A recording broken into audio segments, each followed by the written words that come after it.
नमस्कार, मैं हूं आपके साथ विशाल कालरा। भारत में दुनिया का दूसरा सबसे बड़ा हाईटेक रेलवे कंट्रोल सेंटर तैयार किया गया है।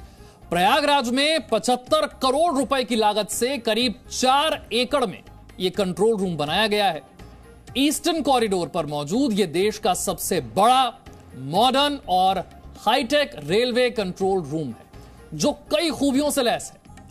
और जी न्यूज के लिए दर्शकों का भरोसा सबसे ऊपर है और इसीलिए इस खबर की तह तक जाने के लिए हमारे रिपोर्टर मौके पर पहुंचे, इस खबर की पुष्टि की और इस खबर से जुड़े एक्सपर्ट से बात की ताकि आप तक पूरी जानकारी और सही जानकारी पहुंच सके। जी न्यूज संवाददाता ब्रह्म प्रकाश दुबे की यह ग्राउंड रिपोर्ट।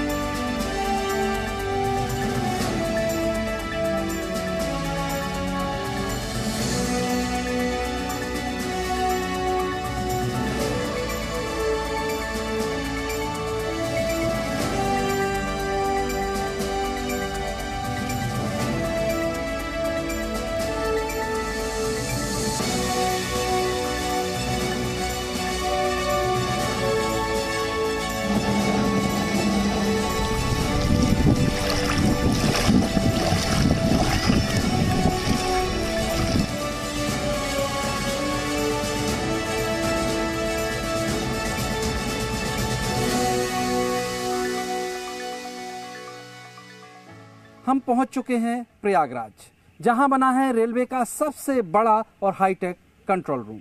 तो ले चलते हैं हम आपको डीएफसी कंट्रोल रूम दिखाने को।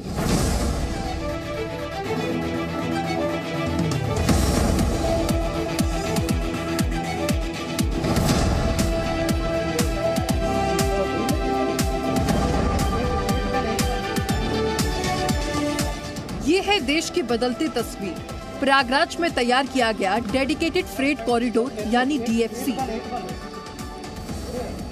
प्रधानमंत्री मोदी के ड्रीम इंडिया की एक जीती जागती मिसाल है। तकरीबन 4.5 एकड़ एरिया में बना ये भारत का सबसे बड़ा मॉडर्न और हाईटेक रेलवे कंट्रोल रूम है। हम रेलवे के सबसे हाईटेक और देश के सबसे बड़े कंट्रोल रूम में हैं, जो डीएफसी कॉरिडोर के लिए बनाया गया है। सेंट्रलाइज ये कंट्रोल रूम है और इसकी तस्वीर हम आपको दिखाते हैं और ये भी बताते हैं कि कैसे रेलवे की तस्वीर बदल रही है और आप कह सकते हैं कि भारत की भी बदलता हुआ भारत कैसा दिख रहा है।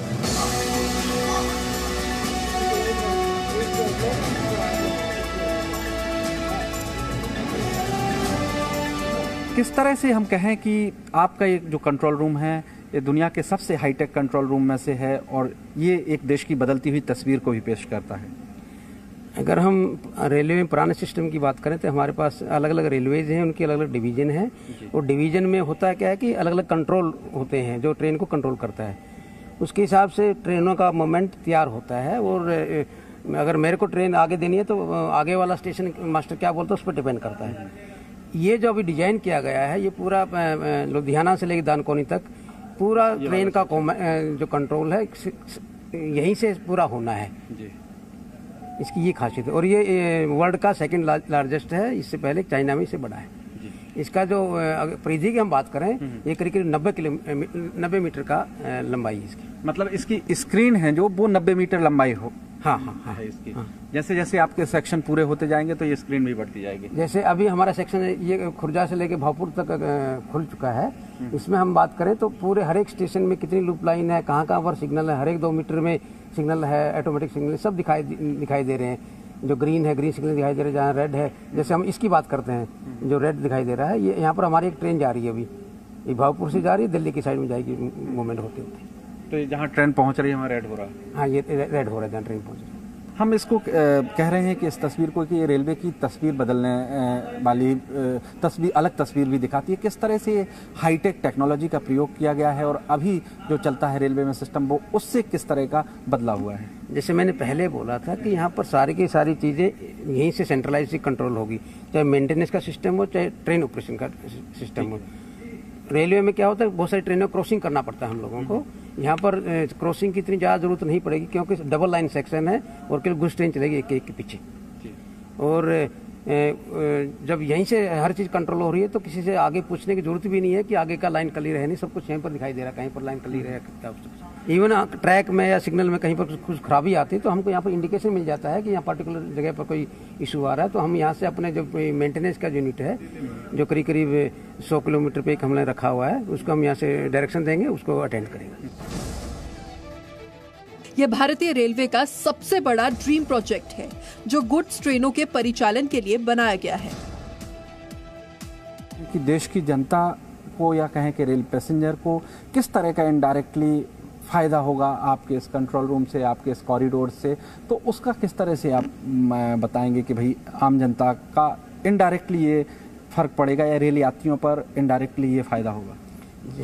ये केवल गुड्स ट्रेन के मूवमेंट के लिए कॉरिडोर बन रहा है जी। और हमारा अल्टीमेट प्लान है, हम जैसे हम पैसेंजर ट्रेन टाइम टेबल के हिसाब चलाते हैं, ऐसे ही ट्रेन इस पे चलेगा, गुड्स ट्रेन केवल। जब गुड्स ट्रेन जो आधे से ज़्यादा अभी जो रेलवे में जो गुड्स ट्रेन चलती है एक ही ट्रैक के ऊपर गुड्स और पैसेंजर ट्रेन चलती है, जब सारी ट्रेन इधर डाइवर्ट हो जाएगी तो जो पैसेंजर ट्रेन के लिए जो मोमेंट मिलेगा, जो समय मिलेगा, जो लाइन कैपेसिटी मिलेगी वो ज़्यादा मिलेगी और हमको ज़्यादा ट्रेन चलाने में, पैसेंजर ट्रेन चलाने में सुविधा होगी जब गुड्स ट्रेन हम डेडिकेटेड फ्रेट कॉरिडोर से जाएगी तो। क्योंकि वहाँ से शिफ्ट हो रही है, धीरे धीरे शिफ्ट होती जाएंगी गुड्स ट्रेन। हाँ हाँ, नहीं धीरे धीरे पूरी गुड्स ट्रेन जो भी है, लेकिन मान लिया हम लुधियाना से दानकुनी तक जाएगी तो पूरी की गुड्स ट्रेन सब इसी से जाएगी। बाकी जो रेलवे सिस्टम है वो केवल पैसेंजर ट्रेन के लिए ही रहेगा, एक्सेप्ट कुछ को छोड़ के। ये भी कहा जा रहा है कि अब गुड्स ट्रेनों का भी टाइम टेबल होगा, तो आप यहाँ से उनका टाइम टेबल पूरी तरह से कंट्रोल कर सकेंगे? बिल्कुल, हम आगे से प्लान कर रहे हैं कि जैसे पैसेंजर ट्रेन टाइम टेबल के हिसाब से चलती है, गुड्स ट्रेन भी टाइम टेबल के हिसाब से ही चलेगी आगे। डीएफसी 2 कॉरिडोर तैयार कर रही है, ईस्टर्न कॉरिडोर और वेस्टर्न कॉरिडोर, जिसके 2 हिस्सों का प्रधानमंत्री नरेंद्र मोदी उद्घाटन कर चुके हैं।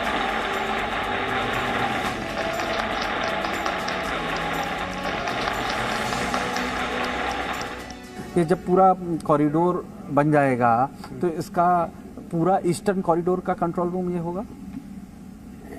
ये पूरा ईस्टर्न कॉरिडोर का कंट्रोल यही होगा। एक हम बेसिकली डीएफसी 2 कॉरिडोर बना रहे हैं, एक ईस्टर्न एक वेस्टर्न। एक सिमिलर फैशन पे एक अहमदाबाद में एक कंट्रोल रूम बन रहा है इसी के, जो वेस्टर्न कॉरिडोर की ट्रेन का मूवमेंट कंट्रोल करेगा और ईस्टर्न कॉरिडोर का केवल यहीं से कंट्रोल होगा।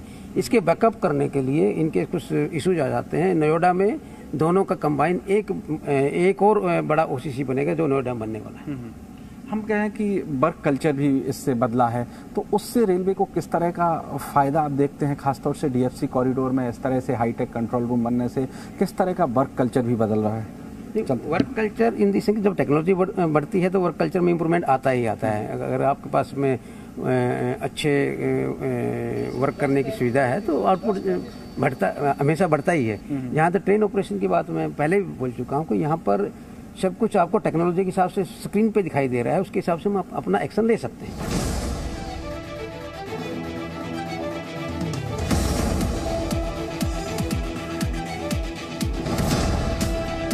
लेआउट को देखकर आप अंदाजा लगा सकते हैं, तकरीबन 4.25 एकड़ में फैला है ये देश का सबसे बड़ा कंट्रोल रूम, जो दुनिया का दूसरे नंबर का सबसे बड़ा हाईटेक कंट्रोल रूम भी है।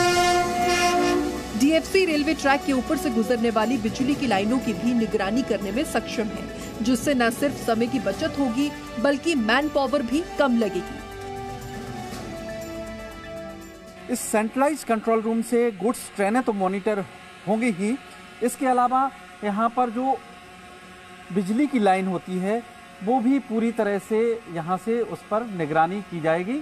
और ये सामने जो आप बोर्ड देख रहे हैं इसी पर आपको दिखाया जा रहा है कि जो ग्रीन है वहाँ पर इसका मतलब है कि सुचारू रूप से पावर सप्लाई है, और आगे जो रेड है इसका मतलब कि वहाँ पर पावर सप्लाई नहीं है। और क्या क्या किस तरह से यहाँ पर मॉनिटर किया जाता है, हमारे साथ बात करने के लिए सीजीएम साहब हैं ओम प्रकाश जी। सर, सबसे महत्वपूर्ण बात ये है कि यहाँ से क्या पूरे कॉरिडोर का आप जो पावर लाइन है उसकी मॉनिटर कर सकते हैं?